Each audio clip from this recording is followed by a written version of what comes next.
Worried about your bond funds? With interest rates set to rise and the recent increase by the Bank of Canada, what's the risk to those bonds that you hold in your portfolio, and what can you do about it?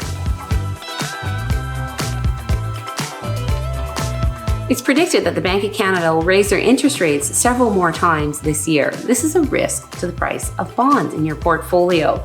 As interest rates go up, the price of the bond declines. The rate of that increase matters.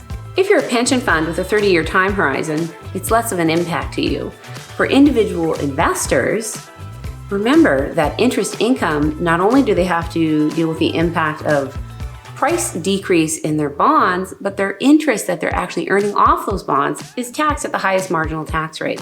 So what's the best way to mitigate the risk of a rising interest rate environment?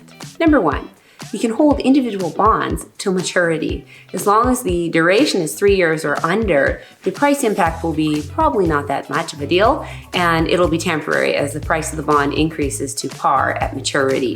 For longer term bonds, the price impact will definitely be bigger. The longer out you go, the greater the impact is. So try to keep those durations or those terms to maturity shorter.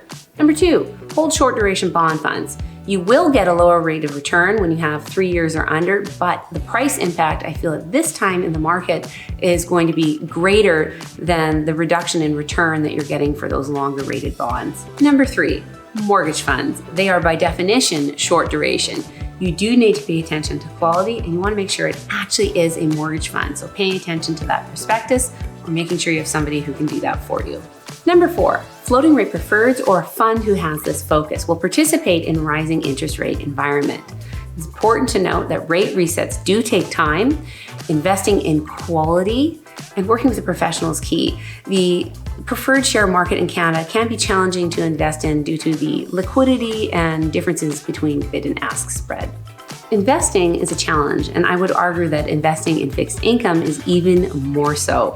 Being successful means having a longer time horizon, having patience, and working with someone who has expertise to help navigate the risks that present themselves. I'm Hilberry. I hope this has been helpful for you. Thank you so much for listening.